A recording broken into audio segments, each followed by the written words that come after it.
Hi friends, welcome back to our channel. இன்னைக்கு வந்துட்டு ஒரு கிறிஸ்பியான சாட் ரெசிபி தான் பார்க்க போறோம். கச்சோரி. இது எப்படி செய்யறதுன்னு நம்ம பார்க்கலாம். வாங்க.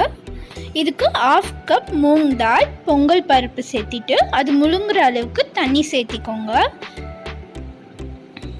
இப்போ இதை வந்துட்டு ஒரு 2 ஹவர்ஸ்க்கு ஊற விட்டுடுங்க.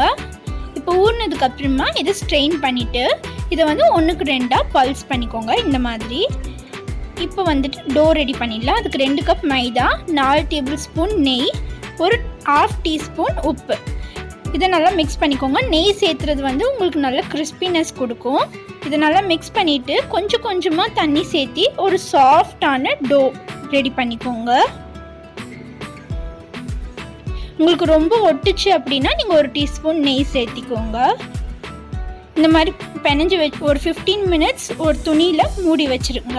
இப்போ ஸ்டஃப் ரெடி பண்ணிடலாம். அதுக்கு 2 டேபிள் ஸ்பூன் எண்ணெய், ஒரு பிஞ்ச் பெருங்காயத்தூள், 1 டீஸ்பூன் சீரகம், 1 டீஸ்பூன் சோம்பு சேர்த்திக்கோங்க.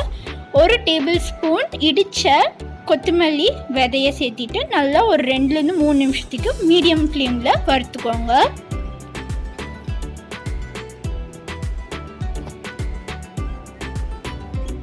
இப்போது ஒரு 3 பச்சை மிளகாவை நல்லா இடித்து சேர்த்திக்கோங்க.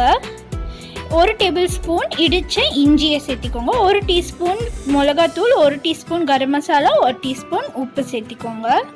சேர்த்திட்டு நல்லா மிக்ஸ் பண்ணிக்கோங்க. ஒரு 2 நிமிஷத்துக்கு நல்லா ஃப்ரை பண்ணிக்கோங்க.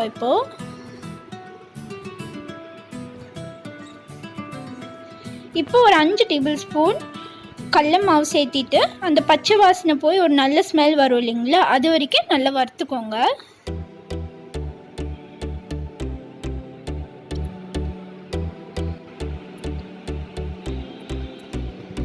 மூங் தாலை இதில் இப்போ சேர்த்திக்கலாம். இந்த ஈரத்தன்மை போய் நல்லா பவுடர் மாதிரி ஆகிற வரைக்கும் ஒரு 6லேருந்து 8 நிமிஷத்துக்கு மீடியம் ஃப்ளேம்லேயே நல்லா வறுத்துக்கோங்க.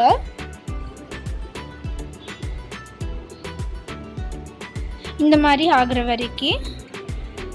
இப்போ இப்படி ஆனதுக்கப்புறமா நீங்கள் 1 teaspoon try mango powder, amchur powder இருக்கு இல்லைங்களா, அதை சேர்த்திட்டு 1 மினிட் அப்படி நல்லா மிக்ஸ் பண்ணிவிட்டு ஸ்டவ் ஆஃப் பண்ணி வேறு ஒரு பிளேட்டுக்கு ட்ரான்ஸ்ஃபர் பண்ணிக்கோங்க. இப்போ இந்த டோவை 1 மினிட் அப்படி நல்லா பெனஞ்சிக்கோங்க.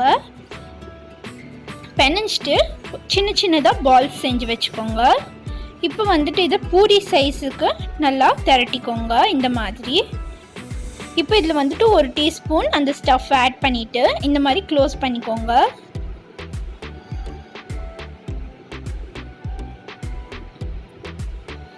எக்ஸஸாக வர மாவை எடுத்துடுங்க.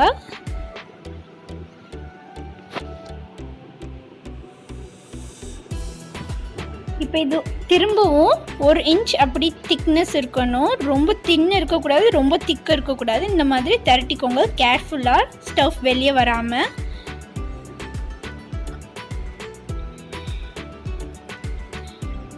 இப்போ வந்து எண்ணெய் லைட்டான சூடு இருக்கு இல்லையே, இதை வந்துட்டு போட்டு எடுத்துக்கோங்க. மீடியம் லோ ஹீட்டில் இருக்கட்டும். அப்பப்போ அட்ஜஸ்ட் பண்ணிகிட்டே இருங்க ஹீட்டை. இப்போ இதை ஃப்ரை பண்ணி எடுத்துக்கோங்க. நல்ல ப்ரௌனிஷான கலர் வர வரைக்கும். இது நல்லா வந்துட்டு உங்களுக்கு இந்த மாதிரி உப்பி வரும் பாருங்கள். இந்த கலர் வந்ததையும் நீங்கள் வந்து ஸ்ட்ரெயின் பண்ணி எடுத்துக்கோங்க. பாருங்கள் எவ்வளோ கிறிஸ்பியாக கடையில் விற்கிற மாதிரியே வந்துருக்குன்னு. கண்டிப்பாக இதை வீட்டில் செஞ்சு பாருங்கள். பிடிச்சிருந்தா சப்ஸ்கிரைப், லைக், ஷேர் பண்ணுங்கள். இன்னும் நிறைய சூப்பர்பான ரெசிபிஸோட சீக்கிரமாக வர. தேங்க்யூ ஃபார் வாட்சிங்.